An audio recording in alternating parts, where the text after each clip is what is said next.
Just a quick question, please. How many parents do we have in the audience? May I please see a show of hands? Even though I can't see. Great, like let's say 20%. Lovely.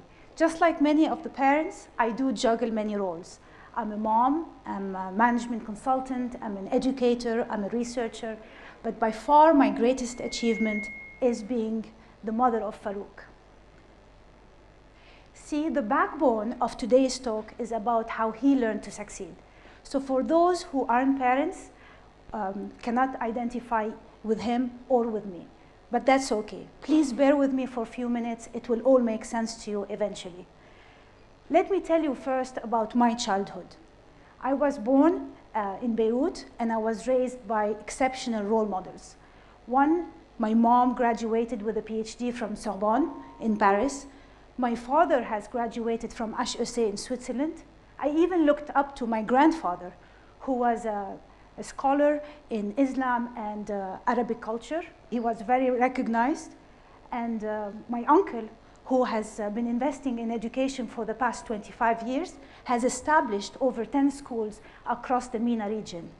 So I myself graduated from one of those schools and then joined Michigan State University in the US to graduate with a master's degree and a PhD. See, with this background, I had very high expectations academically and professionally for my son. I wanted to raise him with the same standards and the same values, Arabic and Islamic values, that I had to live up to. On one side, I wanted him to grow up and has the perseverance to face all the challenges, to become a self-directed learner, to be open to all possibilities.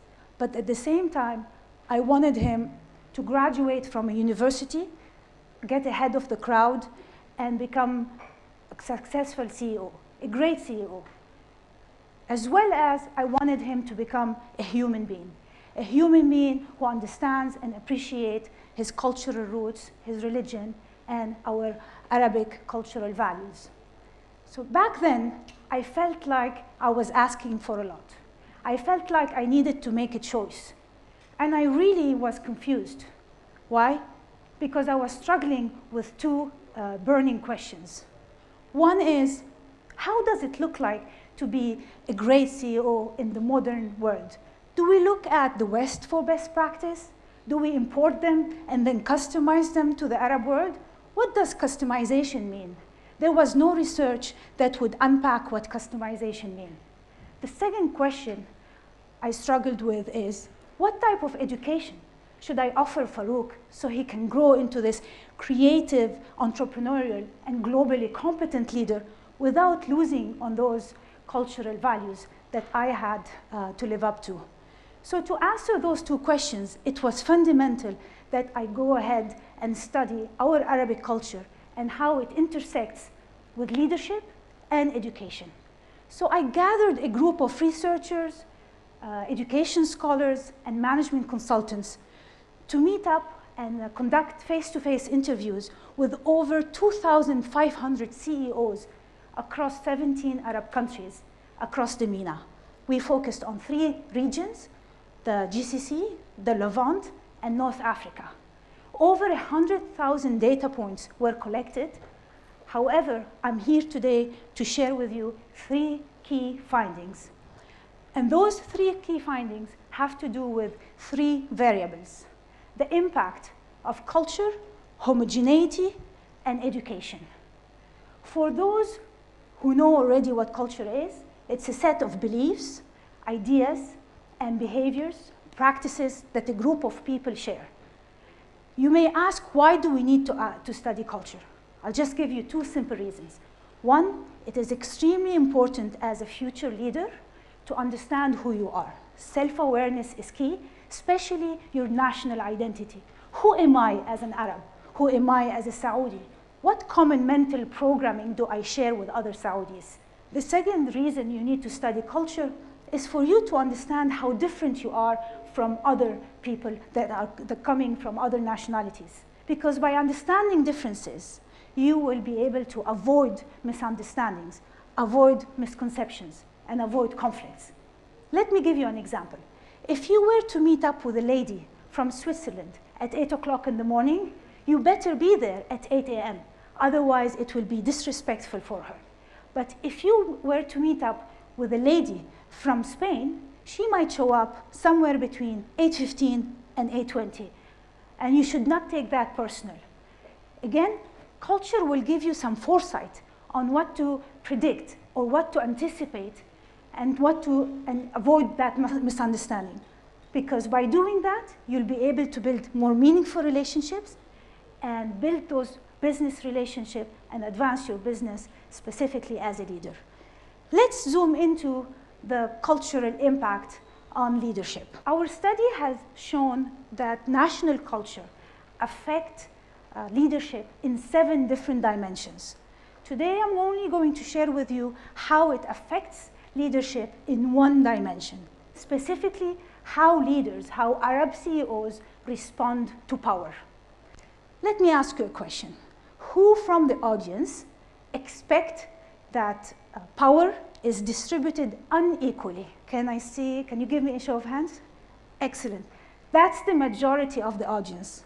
Actually, this is very similar to the country called India, where you have a caste system, and it is a norm, and people not only expect that power is distributed unequally, but also that power is distributed unequally, and it's accepted by everyone else. So it's expected and it's accepted. Cultural psychologists say that India has a high power distance index, a PDI. Just to put it in perspective, if you look at Germany or the Netherlands, they both have low PDI.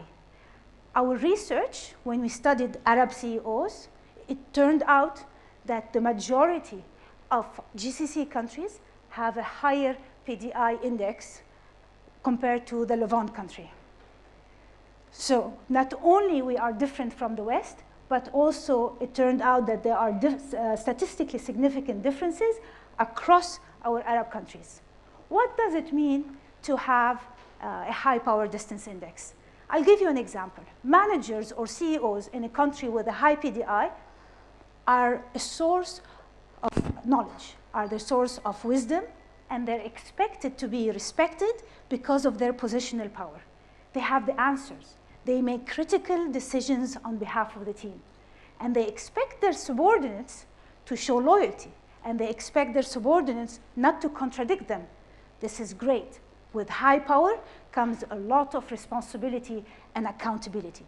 If you're lucky, your CEO, for example, will not only be morally responsible for your success, but will also be morally responsible for your well-being. That is great. He will grow you, he will develop you, and he will also be your mentor. But if you're not lucky, you will end up with a CEO who most probably doesn't know what he's doing. He will abuse that power, he will be insecure, and probably put you under the bus when things go wrong. The point we're trying to make here is that by understanding how culture affects different nationalities, you may be able to anticipate other people's thinking and behavior, and you may be able to learn how to navigate the political landscape of organizations, and you will be able to better build relationships and build rapport with others, and your emotional intelligence will be improved. This way you can build trust with others and reduce misunderstandings, and this way you will be able to advance your business, specifically in the Arab world where trust is a key ingredient. Let's move on to the second finding. The second finding has to do with homogeneity. Many of you have heard the homogeneity or homogeneous societies. It's a society like Finland where the majority of people share the same ethnicity, same religion, they speak the same language, and they share the same background. In contrast, the USA, for example, is a heterogeneous society where people are expected to have different values, people are expected to speak different languages, and to come from different backgrounds and religious backgrounds. It turned out, based on our study, that the majority of Arab CEOs are very homogeneous. And they showed specifically a high inclination to work with people with the same nationality, to work with people sometimes with the same gender. they showed a high preference for working with content, case studies, contract that are written in Arabic, and they have related to the local and the regional context. They also shown a preference to appoint people in key positions that they have a personal connection to. This is great, and this is totally normal in terms of us being part of a collectivist society. And it's also very humane to think that you would like to be surrounded with things and people that you can identify with. It feels like home to be surrounded with things that you share a common background or a common history with. However, the danger comes that in a homogenized thinking has a tendency to avoid challenging the status quo, avoid appreciating differences, and avoid thinking outside the box, which has implications on our ability to innovate. And if we would like to promote innovation for a knowledge-based economy, that homogeneity effect needs to be carefully addressed in schools and in the workplace. So let's look at our data.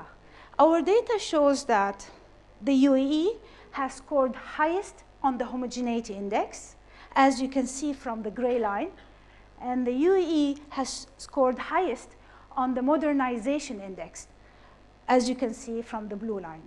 So on one side, the UAE has shown a high desire to preserve and to appreciate and not to dilute the local culture. And I give you a very simple example. Sheikh Mohammed bin Rashid, when he has asked 1 million students to read so that he can ensure that we learn our Arabic language and we preserve the Arabic language.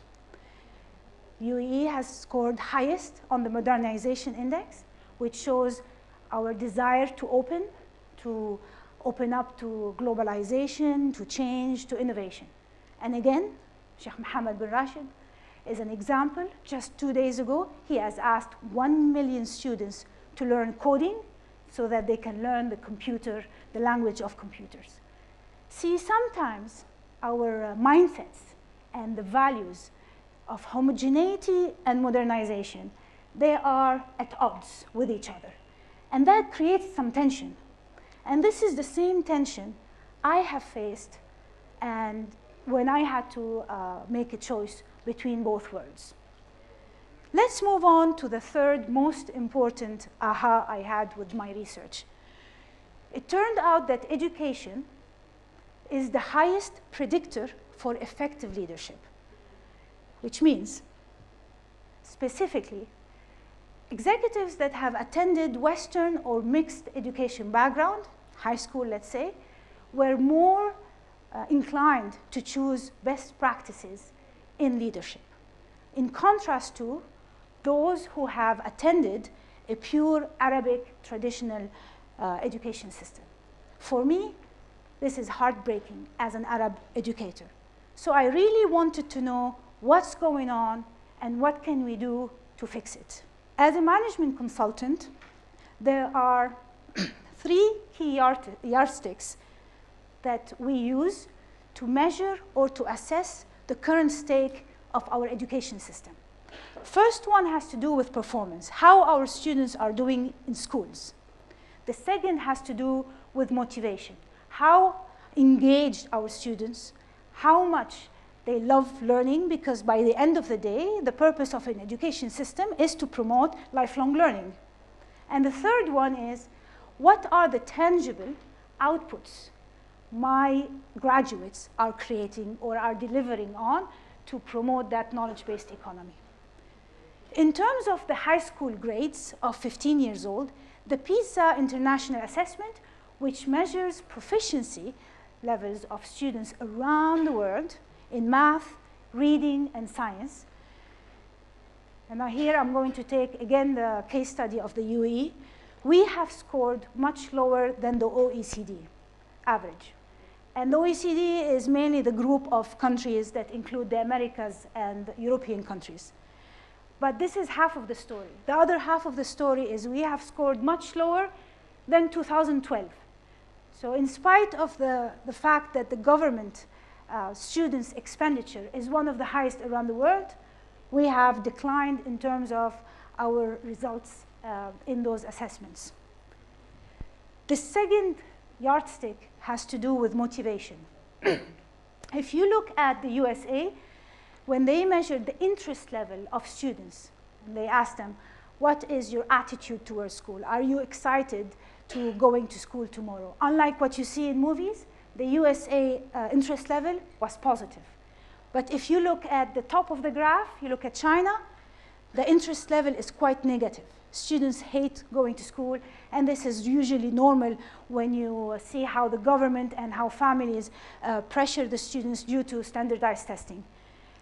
However, when you look at the UAE, we find that our kids, our youth, are neither disinterested, neither negative, nor positive. It's close to zero, which means the sample of youth, of generation we're facing, are indifferent. And this is quite alarming when you have a generation that doesn't care much about going to school. The third yardstick has to do with innovation. Let's look at the UAE, and you can see that it has one of the highest GDP per capita in terms of creating the ecosystem for innovation, but it scores low on innovation performance. And this is reflected in the Innovation Efficiency Index, which ranks the UAE 133rd in the world out of 145. What does that mean? It means that even though the government is creating one of the most amazing and advanced innovation ecosystem in the world, the output of innovation that is coming out of a citizen or an individual is quite low. And in fact, if you look around, you will see smart cities being built. You will see blockchain cities being launched. Just 2 days ago, you had an amazing appointment of a minister for artificial intelligence. The UAE itself is an amazing example for change, innovation, and transformation. I wish all Arab countries can imitate that. However, our challenge today is to convert that investment and those efforts into real outputs and to real results. And definitely, and I'm sure you agree with me, education is the vehicle that will help convert that investment into real outputs. Indeed, there are lots of education initiatives, reform initiatives underway. And my research shows that those education reform initiatives need to integrate, need to adopt a model called the 80-20 model. 80% of specific dimensions that we extract from the West to promote innovation and performance, and 20% that mirror specific nuances that will engage the Arabic learner and ensure that we promote our Arabic cultural values. That 80-20 model is what we currently use with our clients. And this is what I have chosen for my son. Today, my son is 19, going to 20, and graduated 2 years ago from a school, an IB school in Dubai. He was selected as a president twice, 2 years in a row, to represent over 75 nationalities. And he lives today in New York City. He's a student going to attending Stern School of Business. He has a dual major in finance and history. He has set up a startup with his partners, a fintech, using blockchain technologies, and he received a fellowship from NYU to study and work this summer in Silicon Valley. He has attended thus far 2 internships, one in Deloitte and one in Ernst & Young. But most importantly, Farouk is proud to be an Arab. He appreciates, he loves, and he understands his background, his cultural values, his religion. And he's very much eager to come back one day to give back to the Arab world, to his communities, and to be part of the positive change that is underway. See, I may have been lucky with Farouk to have made the right choices, However, I feel much more relieved that my research has offered some guidelines and some evidence, best practice around education and leadership. So I ask you to please engage with others. Don't go to two extremes. Don't overprotect your national identity. No one can take that away from you. Engage with others, build bridges so you can build a better working world. Don't be afraid to be different, to think differently. Think outside the box, challenge the status quo, and dehomogenize your thinking so you can promote innovation. Integrate rather than disintegrate. Don't hesitate to open up to both worlds and take the best of both worlds. And if you were an Arab, go for the 80-20 model and create your own unique development path. In this region, if you master those three skills, you will learn to succeed. And I thank you very much.